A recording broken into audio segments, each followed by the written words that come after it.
Olá, eu sou a Juliana Matsuoka da Criando Pontes e hoje a gente vai falar sobre como transcender a raiva a partir do olhar da não violência e da comunicação não violenta.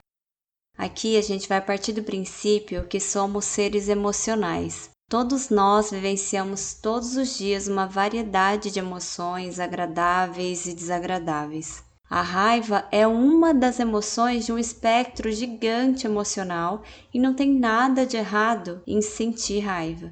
A Cris Posatec, em seu livro Educação Valente, compara as emoções com a música ou com as cores. Ela fala que a música não seria tão vibrante ou penetrante sem as diferentes notas musicais.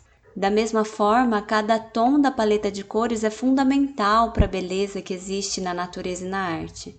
A gente não julga o amarelo como sendo bom e o cinza como sendo ruim, ou uma nota musical alta como boa e uma nota baixa como ruim. Todas elas são essenciais. A preocupação, a depressão, a mágoa, a raiva, elas também fazem parte de uma experiência de vida significativa e gratificante. Mas na nossa educação, na nossa cultura, não é comum a gente ver o cultivo desse olhar para os sentimentos desconfortáveis, muito pelo contrário. Existe uma cobrança social para que a gente sempre esteja se sentindo bem, uma desaprovação muito grande das pessoas que expressam seus sentimentos desconfortáveis. E nessa dificuldade de lidar com esse desconhecido, a gente tem uma tendência de suprimir as nossas emoções. Mas já foi provado cientificamente que a supressão das emoções causa a exacerbação delas. Então o convite é aceitar e vivenciar esse sentimento incômodo que é a raiva, compreendendo que a gente não pode mudar ou controlar as nossas emoções, mas a gente pode escolher os nossos comportamentos diante delas. Lembrar que não são as emoções que nos têm, mas nós que temos as emoções. Por exemplo, quando tá frio, eu não posso negar a realidade e dizer não vou sentir frio, eu vou me sentir aquecido. Em vez disso, eu aceito que tá frio. O frio me informa e me motiva a me aquecer. Isso não muda a temperatura, em vez disso, faz com que seja possível eu suportar, aceitar e trabalhar com o frio. Mas devido à nossa cultura, à nossa educação, diante da raiva, a gente acha que a gente só tem duas opções. Ou eu engulo o sapo, me submeto, ou até mesmo me culpo, ou eu solto os cachorros para cima dos outros, me comporto de uma forma agressiva, porque essa é a estratégia que eu acredito que as pessoas não vão me ignorar. Mas quando a gente escolhe não adotar nenhuma dessas posturas, se abre uma terceira opção, que é a não violência. A gente percebe que não tem só a opção de lutar ou fugir. E é nesse lugar que a gente começa a conseguir perceber que a raiva é só a ponta de um iceberg. É um sentimento que nos traz força, nos traz poder. Por isso que ele está mais de fácil alcance para nós. Só que quando a gente tem a coragem de entrar na nossa vulnerabilidade, é possível perceber todos os sentimentos daquele espectro gigante emocional que a gente tem, que está por trás dessa raiva que muitas vezes a gente usa como máscara. Para muitas pessoas pode ser mais fácil dizer que está com raiva do que entrar em contato com a sua tristeza, com a vergonha, com o medo ou com a mágoa. A raiva nos alimenta de energia para ação, mas a gente acaba agindo sem pensar, num estado de impulsividade. E para saber mais sobre impulsividade, compreender essa reação de defesa que é um mecanismo de luta ou fuga, eu gravei uma aula só sobre isso. Nessa aula eu mencionei sobre como criar esse espaço entre pensamento e ação, porque é nesse espaço que está o espaço para escolha, para não violência, é nesse espaço que está a nossa terceira opção, além do lutar ou fugir. O Michael Nagler, que é um professor de não violência, fala isso. Sentir raiva diante a injustiça e temer o mal são respostas humanas naturais. A questão não é se temos o direito de nos sentirmos com medo ou ultrajados, mas como podemos usar o medo ou ultraje para mudar uma situação mais efetivamente. E o Arun Gandhi, relatando os ensinamentos do seu avô, que é o Mahatma Gandhi, no livro dele A Virtude da Raiva, fala isso. Quando canalizamos a eletricidade de maneira inteligente, podemos usá-la para melhorar a nossa vida. Mas se utilizarmos de forma errada, podemos morrer. Do mesmo modo, devemos aprender a utilizar a raiva com sabedoria pelo bem da humanidade. E o Martin Luther King, que lutava contra a segregação racial através de estratégias de não violência, dizia isso: nós não causamos explosões de raiva, nós expressamos raiva sob disciplina para obter efeito máximo. Então a gente não quer suprimir a raiva, a gente não quer simplesmente se acalmar, a gente não quer aceitar situações injustas.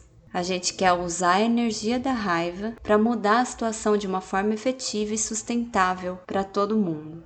E o Marshall Rosenberg, que é o sistematizador da comunicação não violenta, menciona essa metáfora no livro dele Vivendo a Comunicação Não Violenta. Ele fala: digo que a raiva é como uma luz de alerta no painel do carro. Ela transmite informações úteis sobre as necessidades do motor. Ninguém vai querer escondê-la, desligá-la ou ignorá-la. É preferível desacelerar o carro e descobrir o que essa luz está tentando lhe dizer. Na comunicação não violenta, a gente compreende que toda violência é uma expressão trágica de uma necessidade não atendida. Marshall Rosenberg dizia que a raiva é uma dádiva que nos desafia a nos conectar com as necessidades não atendidas que a provocaram. E aqui eu vou compartilhar com vocês os 4 passos para lidar com a raiva através da comunicação não violenta. O primeiro passo é identificar o estímulo da raiva, que são as observações. E para isso a gente vai fazer 2 diferenciações, 2 distinções-chave. A primeira delas é diferenciar os nossos julgamentos das nossas observações. Lembrando que quando eu fizer essas distinções, não é que uma coisa é a certa de se fazer e a outra é errada.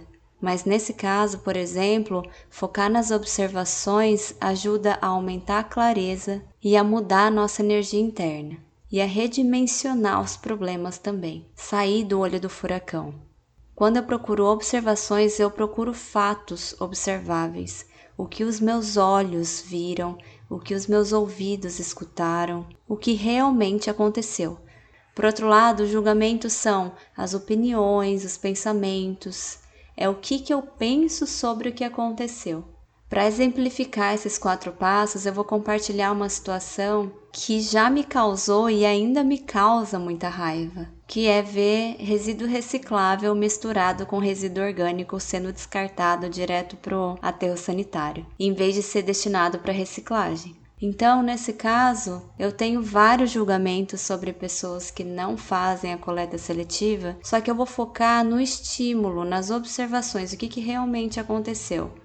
Então, numa conversa interna, eu me pergunto o que aconteceu. E pode ser que venha: a Ana do 605 é completamente desligada com reciclagem e mistura todo o resíduo reciclável dela. Só que isso não é uma observação. Os meus olhos não veem a Ana misturando o resíduo reciclável dela. O que os meus olhos realmente veem é: quando eu vou descartar o resíduo orgânico lá no lugar do resíduo orgânico, eu vejo sacolas com resíduo reciclável junto com o resíduo orgânico. É isso que os meus olhos conseguem ver. E tem a distinção também entre estímulo e causa. O estímulo é o que aconteceu, é isso que a gente estava falando agora, que eu vi. Ele é um estímulo para o meu sentimento. Quando eu vejo aquele resíduo reciclável misturado, me estimula um sentimento. Quando eu acredito que a causa dos meus sentimentos é o que o outro fez, é muito difícil eu não pensar que o outro é culpado pelo que eu sinto.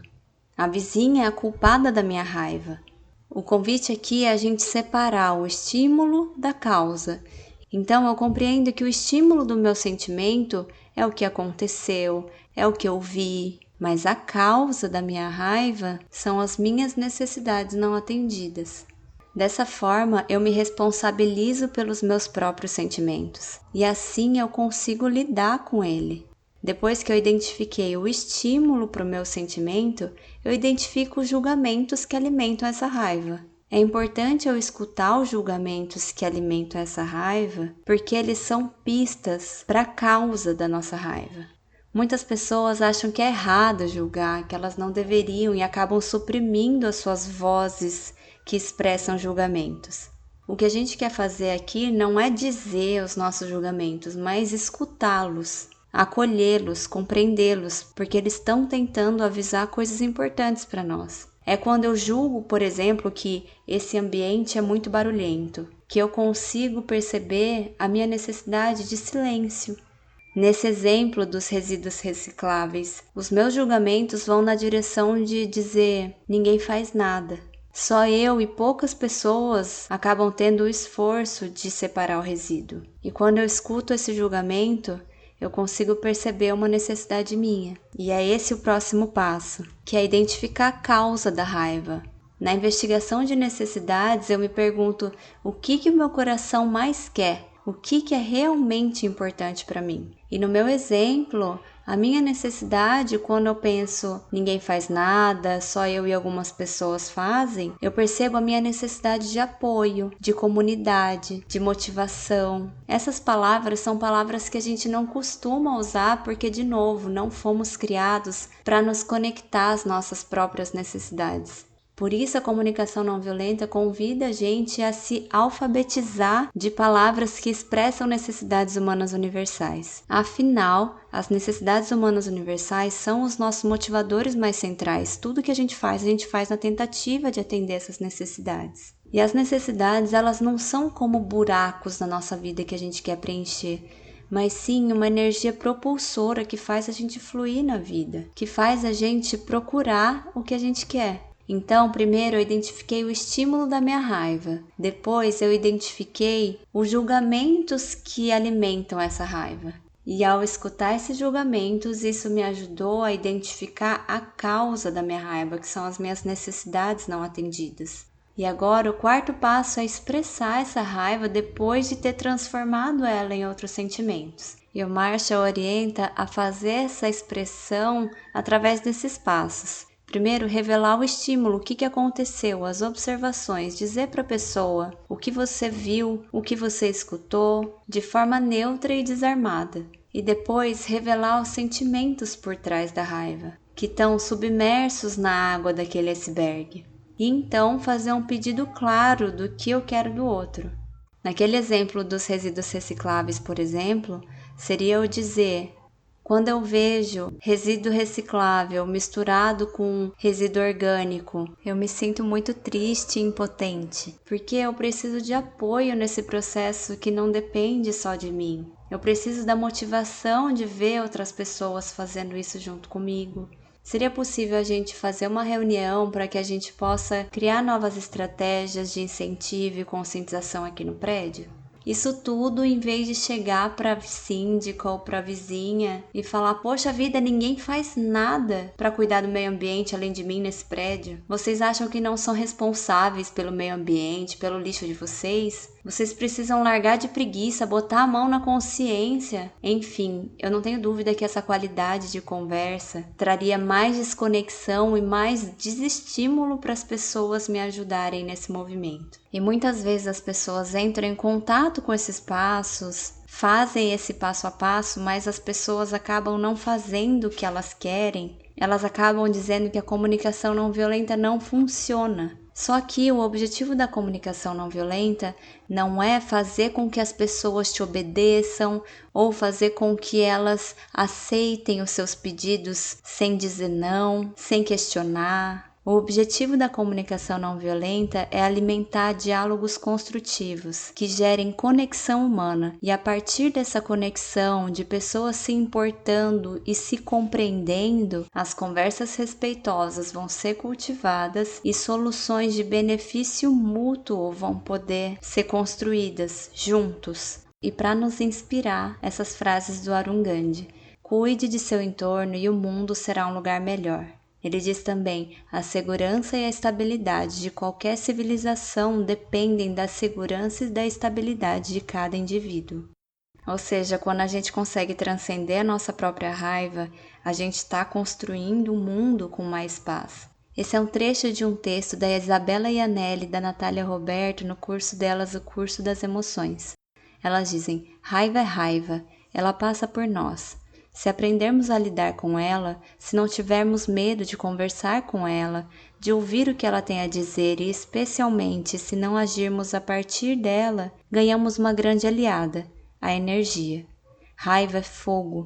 O fogo pode queimar, mas também pode iluminar, esquentar, gerar calor. Então, nosso ponto aqui é: como vamos cultivar recursos para, além de não nos queimar, não queimar as pessoas ao redor?